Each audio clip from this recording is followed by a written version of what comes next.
Olá, tudo bem? Hoje a gente recebe uma convidada que estuda os sinais do futuro e ajuda a traduzir grandes tendências tecnológicas em reflexões práticas sobre o presente. Mônica Magalhães, pesquisadora de futuros e especialista em tecnologias emergentes, conhecida nas redes sociais como She Loves Future. Salve, Mônica, prazer em te receber. A gente já se Obrigada. conhecia virtualmente, Sim. mas agora te entrevistar aqui é um luxo. Muito obrigada pela presença. Obrigada. Eu que agradeço o carinho, muito honrada de estar aqui com você hoje. Transição energética, inovação, inteligência artificial e habilidades que vão moldar a próxima era da colaboração entre humanos e máquinas são o tema da nossa conversa com a Mônica. Ela costuma participar de eventos que falam sobre inovação e são inspiracionais. Como participar de um evento como o Web Summit permite acompanhar de perto essas tendências globais, insights de outros países, outros pontos de vista, na medida em que a aceleração é constante e muito rápida, né? Às vezes você ouviu Sim. uma coisa que depois já passou, né? Eu sou super fã de eventos de inovação, né? Tenho uma agenda anual aí cheia, viajo bastante para acompanhar. Eu acho que os eventos, eles são, assim, uma oportunidade da gente ter uma grande quantidade de conhecimento num curto espaço de tempo, né? E eu acredito muito que isso é muito transformador. As pessoas que vão sempre voltam transformadas de alguma forma. Acho que muito do conteúdo que rola dentro desses eventos acabam trazendo para a gente aqui no Brasil novas referências, né? Sobre o que está se falando na Europa, né? Quais são os casos mais, as tendências mais quentes. Então, eu acho que acaba trazendo novas referências para os empresários brasileiros também. Bom, você tem se aprofundado bastante no tema da transição energética, num tema do mundo, né?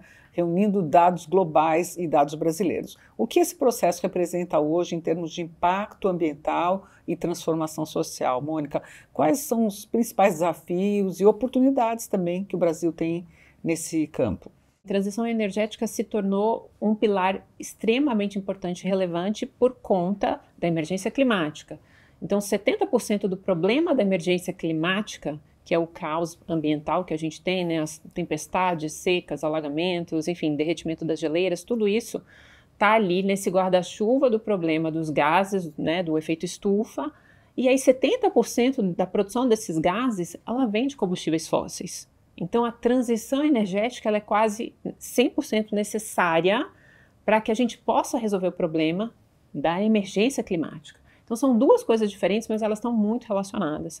Então eu acho que a concentração da gente estar conversando continuamente com as pessoas, educando, falando da importância da gente deixar cada vez mais para trás os combustíveis fósseis, da gente migrar para fontes de energia renováveis, limpas, ou seja, no caminho de descarbonização, são conversas importantes que a gente tem que ter com empresários, com sociedade. O Brasil tem um recorte super positivo quando a gente fala, né, de matriz energética. A nossa matriz é muito limpa, ela é 90% limpa. E a gente tem que se apropriar disso, né, como um benefício mesmo para o país, para a gente até, de repente, exportar um pouco dessa energia limpa que a gente tem, pensando no contexto de mundo que a gente está, com inteligência artificial engolindo brutalmente boa parte da energia que a gente precisa, né, gerar no mundo para sustentar tudo isso, para sustentar toda essa inovação. Assim, eu acho que o Brasil está num lugar muito favorável, porque a gente tem uma matriz muito limpa e agora a gente tem só que pensar como é que a gente usa estrategicamente ela, né? E qual é o desafio para essa transição? Eu acho que a conscientização ainda é o maior, sabe, Mona? Porque eu acho que, por exemplo, quando a gente toca nas pessoas, eu acho que a maioria da população ainda é muito movida pelos 3 R's, né? Reciclar, reduzir, e aí eu acho que isso é pouco ainda. A gente Uhum. precisa dar um passo e ir além e falar como é que eu faço mais pela sustentabilidade, né? Não só fazer os 3 R's, como é que eu posso também entender que toda vez que eu vou lá, ligo o gás para fazer uma comida, eu sou uma pequena usina que também está queimando combustíveis fósseis, né? Como é que eu posso, dentro da minha casa, ser mais sustentável no meu dia a dia? Então, eu acho que tem um papel da educação muito grande aí do cidadão, né? De se apropriar desse valor das energias limpas que a gente tem no país.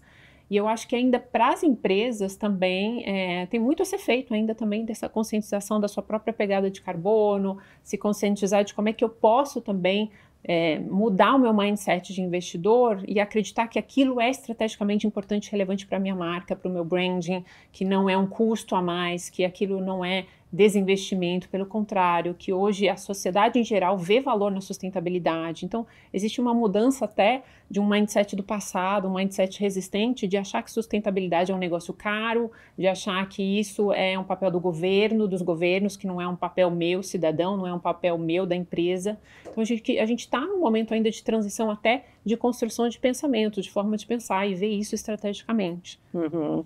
Recentemente foi anunciado o projeto Rio AI City, que deve transformar o Rio de Janeiro no maior hub de data centers da América Latina, em um dos 10 maiores do mundo. O Brasil tem hubs tecnológicos no Nordeste e no Sul.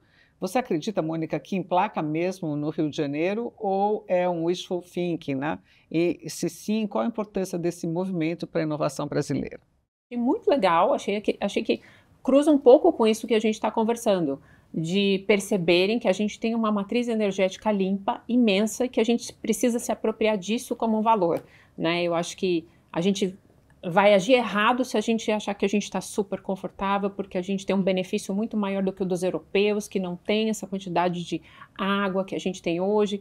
Só que a produção através da usina hidrelétrica, ela não é também 100% garantida. Se você pensar que existe crise climática e que a qualquer momento a gente pode parar de ter chuva, como é que você tem a represa, como é que você tem a energia através do hidrelétrico? Então, assim, tem fontes que elas não são garantidas. Você não pode garantir se tem sol sempre, se tem água sempre, se vai chover sempre, se tem vento sempre. Então, a gente precisa pensar em novas fontes também, até por uma segurança nacional.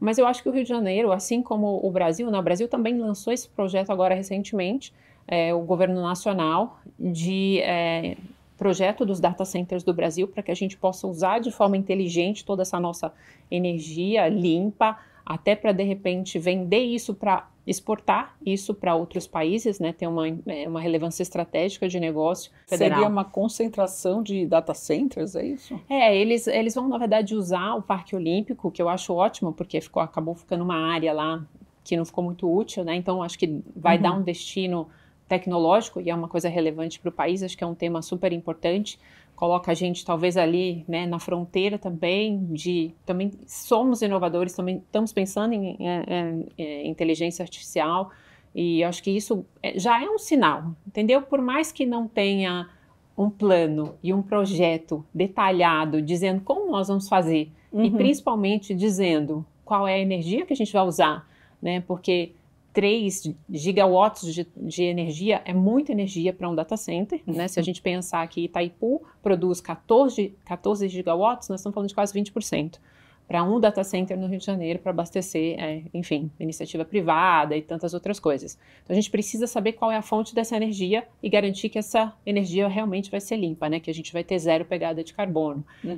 Mas eu acho a ideia muito legal, acho que a ideia a gente tem que apoiar porque é um rumo tecnológico que a gente está dando para o país e a gente precisa dar esse passo até para acompanhar o restante do mundo, seja a Ásia, sejam Américas, né? A gente conseguir dar esse passo para tentar se manter ainda competitivo em inovação, em tecnologia. Bom, agora olhando para o papel da inovação nesse processo, como startups e novas soluções estão ajudando a acelerar a transformação energética? E o que você tem observado como tendência entre os empreendedores e os investidores nesse setor? Eu costumo ir para o evento e acompanhar, olhar as startups e entender essas startups que são mais early stages, o que elas estão fazendo, porque uma startup early stage, que são as alfas, né, elas têm 2 anos de vida.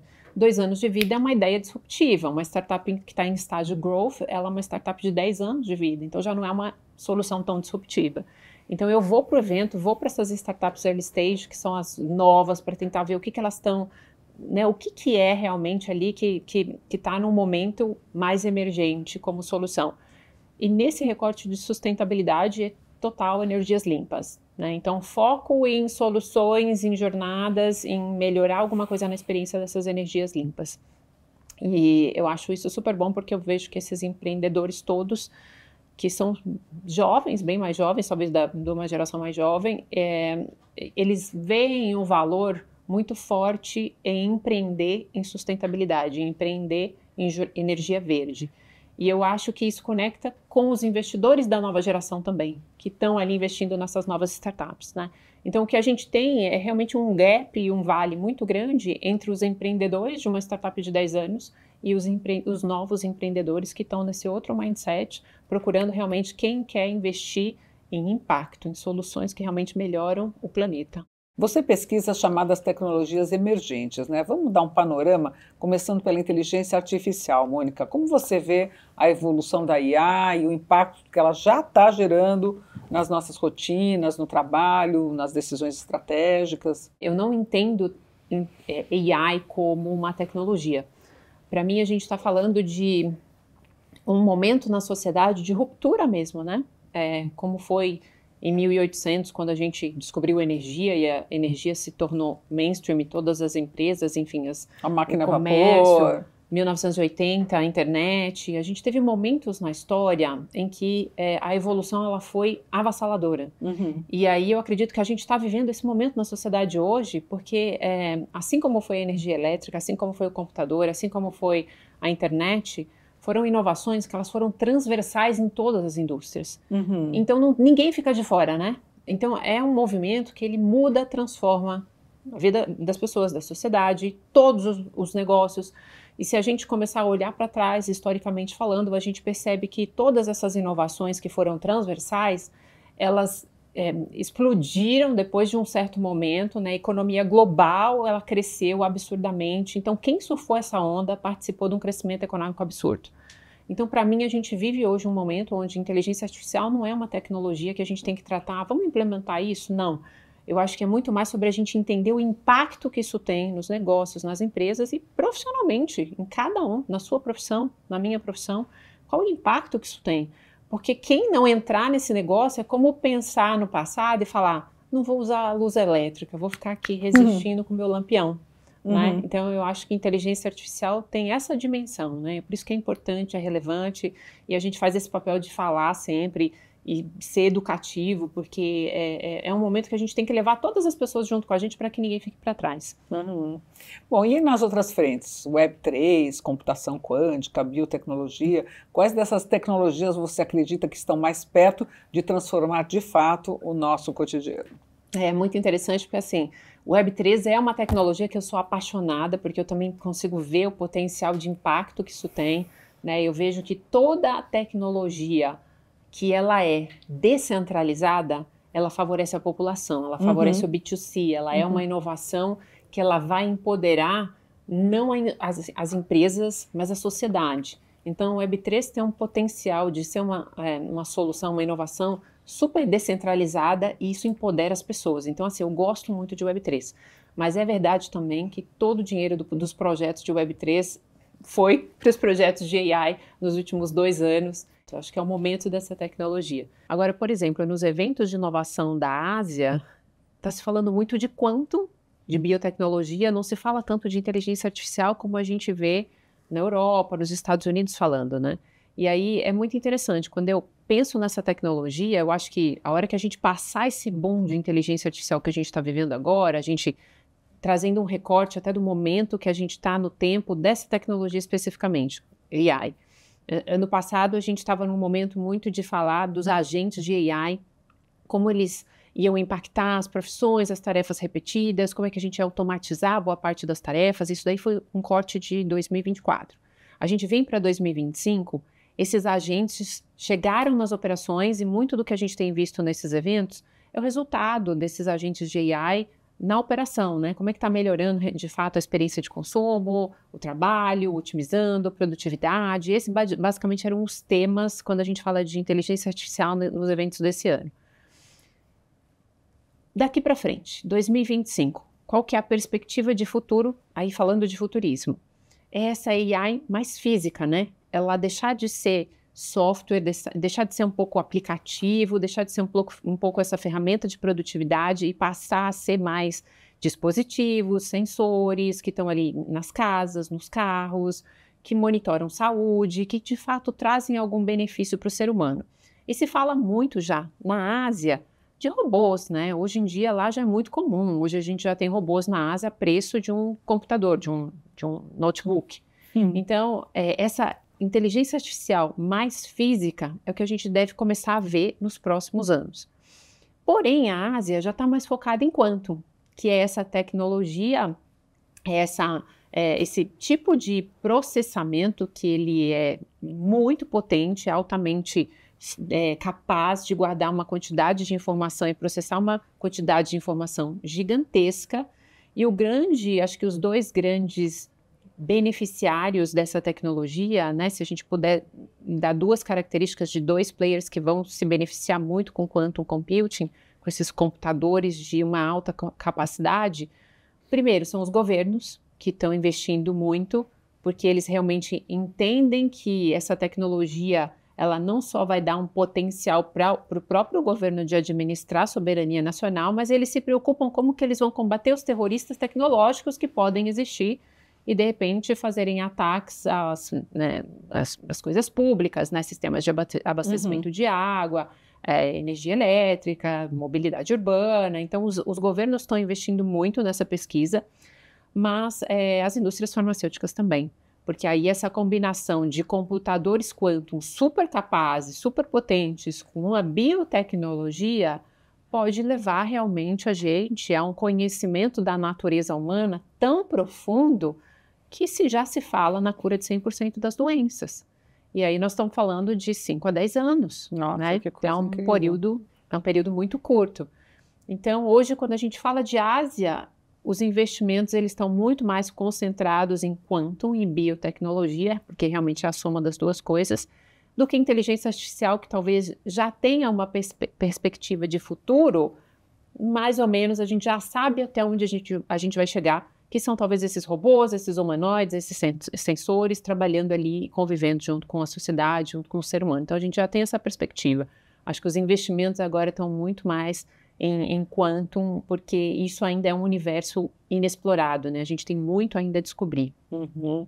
Nos principais eventos de inovação do mundo, a gente vê cada vez mais destaque para as human skills, em um cenário tecnológico acelerado, né? Quais habilidades se tornam essenciais nessa nova era de colaboração entre humanos e máquinas? E o que empresas e profissionais podem começar a fazer hoje para se preparar para esse futuro, Mônica?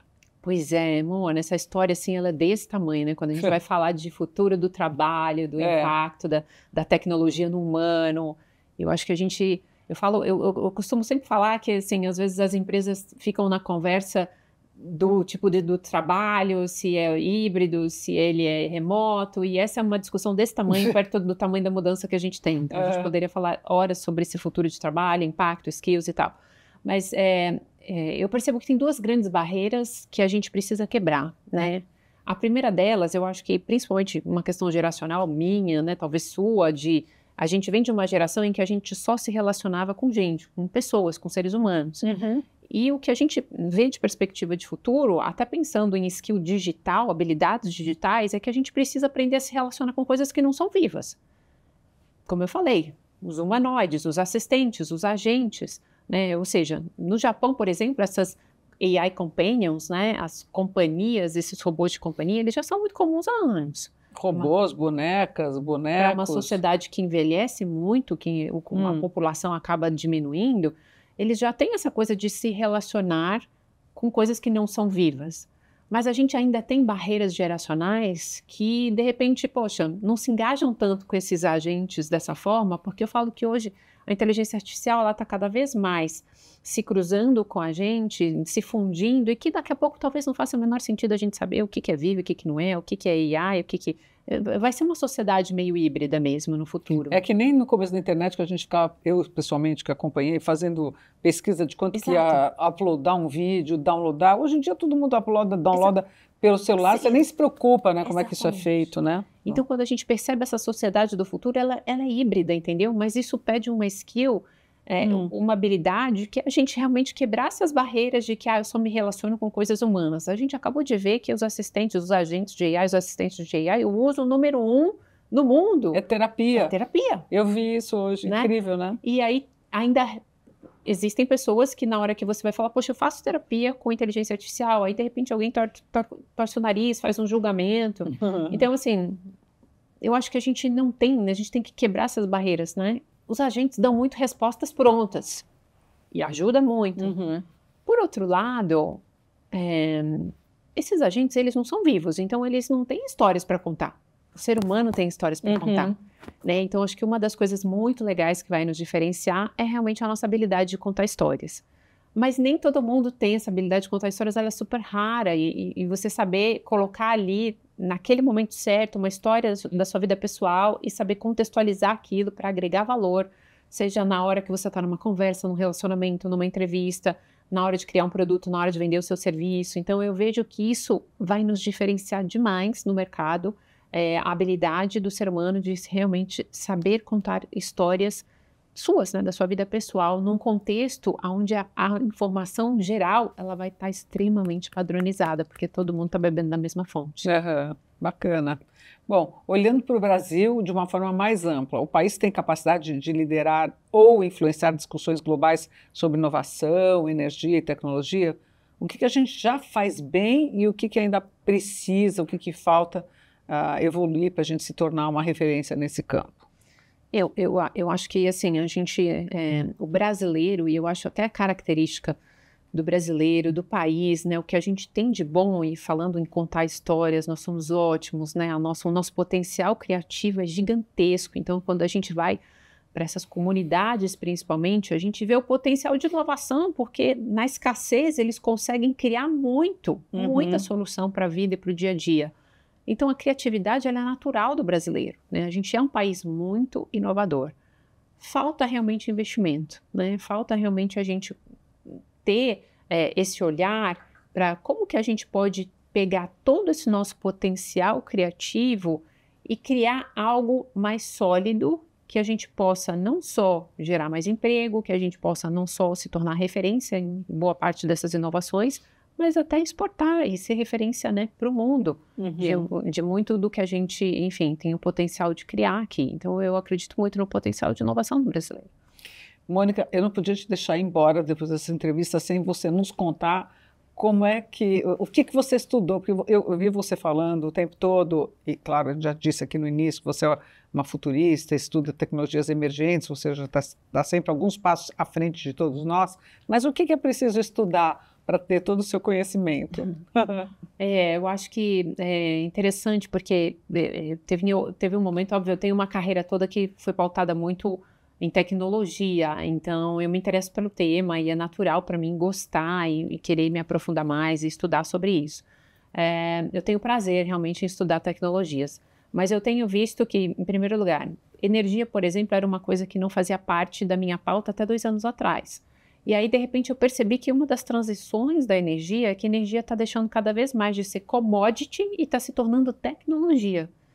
Quando a gente começa a olhar que as novas, nessa energia renovável, essa energia limpa, ela é toda produzida com tecnologia, esse produto vai deixando de ter essa característica de commodity, vai tomando outra característica que é mais tecnologia. Aí eu falei, cara, eu preciso incorporar isso nos meus estudos.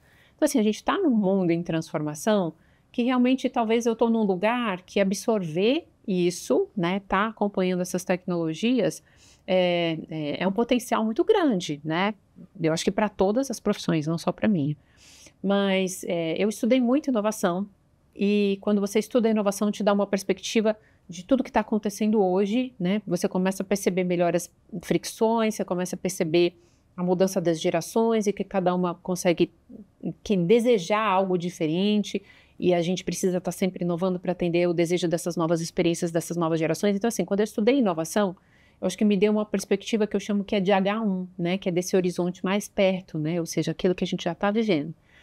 Você estudou aonde? Inovação? Eu fiz um curso em Stanford, né? Que tem um curso de 1 ano e meio, que é bem de inovação. Eu fiz um outro curso também, que é de inovação disruptiva, que é uma perspectiva de tempo um pouco mais distante, na AMD, que é uma escola da Suíça.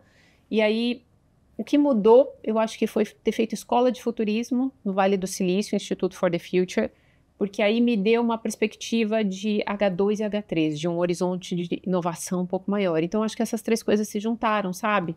Ter uma visão de inovação, que é um horizonte de tempo mais curto, e ter uma visão de futurismo, que é a gente entender como que são os períodos de transição e o que vem depois, daqui 5, 10, 15, enfim, horizontes mais distantes de tempo. E eu consegui construir talvez esse racional.